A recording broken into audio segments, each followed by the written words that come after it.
হযরতে বিলালকে মদিনার মসজিদের মুয়াজ্জিন থেকে বাদ দিয়ে দেওয়া হলো।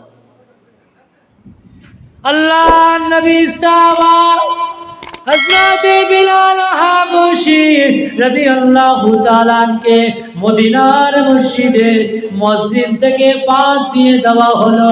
হযরতে বিলালকে মসজিদের খাতা থেকে বাদ দেওয়া হলো।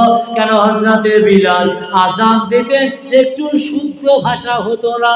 কেন? তারা জিবে উমাইয়া এমন ভাবে শিখ দিয়ে ফুটা করেছিল, তারা আল জিব থেকে সঠিকভাবে উচ্চারণ তিনি করতে পারতেন না। তাই নবী পাকের সাহাবীরা বললেন, আজকে আমরা এতজন সাহাবী হয়েছি, ইসলামের আলোড়ন সৃষ্টি করেছে, কেন হযরতে বিলাল এখনো অমন করে আযান দিবে? বিলালকে মুয়াজ্জিন থেকে বাদ দিয়ে দেওয়া হোক। আল্লাহর নবী তখন বললেন, ঠিক আছে, বিলালকে বাদ দিয়ে দাও। এমন সময় ফজরের আজানের সময় হয়ে গেল। তখন মুয়াজ্জিন, যিনি মুয়াজ্জিন হলেন, তিনি ফজরের আজান দিলে, কিন্তু সকাল আর হয় না, সুবে সাদেক আর হয় না। নামাজ পড়বে কেমন করে? রাতে তো সুবে সাদেক হচ্ছে না, ফর্সা হচ্ছে না। সেই সময় আরেকবার আজান দিল। যে মুয়াজ্জিন, তিনি মনে করলো যে মনে হয় ভুল করে আগাম আজান দিচ্ছে, আরেকবার আজান দে। এমন করে অনেকবার আজান দিল, কিন্তু সকাল হয় না। হযরতে জিবরিল আমিন আলাইহিস সালাম আস্তে আস্তে আল্লাহর নবীর পাশে আসলেন। ইয়া রাসূলুল্লাহ, ইয়া হাবিবাল্লাহ, হুজুর, আল্লাহ পাক আমাকে পাঠিয়েছে, আজকে কি মদিনার মসজিদে আজান হয় নাই? আল্লাহর নবী বললেন, ও আমার ফেরেশতা, ও আমার ভাই জিবরিল আমিন আলাইহিস সালাম, মদিনার মসজিদে অনেকবার আযান হয়েছে, কেন সকালও হয় না? হযরতে জিবরিল আমিন বলেছিলেন, ইয়া রাসূলুল্লাহ, ইয়া হাবিবাল্লাহ, আপনার বিলাল কি আযান দেয় না? আল্লাহ পাকের আরশে বিলালের আযান না যাওয়া পর্যন্ত আল্লাহ পাকের হুকুম হয়ে গেছে, আর সকালও হবে না। যদি হযরতে বিলাল আযান না দেয়, সকাল হবে না। তাহলে কেমন মহব্বত! যে মহব্বত রসুলকে করেছে, সেই মহব্বত রসুলকে করে আল্লাহ পেয়ে গেছে। রসুলের মহব্বত এত অন্তর দিয়ে করেছে যে আল্লাহ পেয়ে গেছে। আল্লাহ পাক জিবরিলকে পাঠালেন, জিবরিল যা, মদিনার মসজিদে যদি আমার বিলাল আযান না দেয়, সকাল হবে না।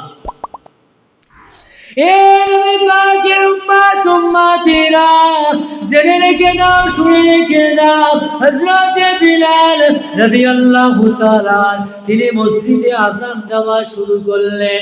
ফজরের আযান দেওয়া শুরু করলো। ফজরের আযান দেওয়ার পরে আমার আল্লাহ পাক সকাল দিয়ে দিলেন। ফজরের নামাজ হয়ে গেল। এমন একটা দিন এসে গেল, সেই দিনেতে আমার রাসূলুল্লাহ দুনিয়া থেকে চলে গিয়েছে।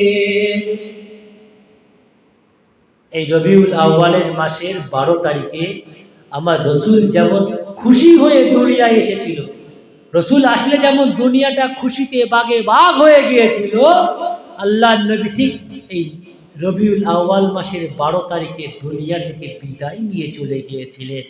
আল্লাহর নবীর বিদায় নেওয়ার ঘটনা, আল্লাহ রসুলের বিদায়ের ঘটনা সাহাবীদের অন্তরে পেরেকের মতো গেঁথেছিল। পেরেক মারলে যেমন কষ্ট হয়, ঠিক সেই রকমই কষ্ট হয়েছিল। আল্লাহর নবী, সাহাবীরা তখন হযরতে বিলাল রাদিয়াল্লাহু তাআলা, রসুল বিদায় নিয়ে চলে গেছে, তিনি নবীকে এত ভালোবেসেছেন, তিনি মদিনা থেকে কাঁদতে কাঁদতে চলে গেছে। চোখ ভরা পানি দিয়ে মদিনা থেকে দামেস্কে, তিনি শাম দামেস্কের পথে জঙ্গলে গিয়ে কাঁদছে। এ মুসলমান ঘরের ছেলেরা, ও আমার নবী পাকের উম্মতিরা, হযরতে বিলাল রাদিয়াল্লাহু তাআলা তিনি জঙ্গলের পথে চলে গেছেন। আল্লাহর নবী ইন্তেকালের সংবাদ শুনে হযরতে বিলাল ঝরঝর করে কাঁদতে লাগলেন আর বলতে লাগলেন, আমি বিলাল আমার জীবনের আর কোনো দাম নাই, আমি আর জীবন ভালোবাসি না, আমার জীবন আর লাগবে না, আমি আর জীবন আর চাই না। কেন? আমি যার জন্য আমার জীবন কুরবান করে দিয়েছি তিনি আজকে দুনিয়ায় নাই। আমি বিলাল আর মদিনায় থাকতে পারবো না। আমি বিলাল যদি মদিনায় থাকি, আমি মদিনা শরীফে যখন ঘুরে ঘুরে বেড়াবো, আমি আমার রাসূলুল্লাহকে দেখতে পাবো না।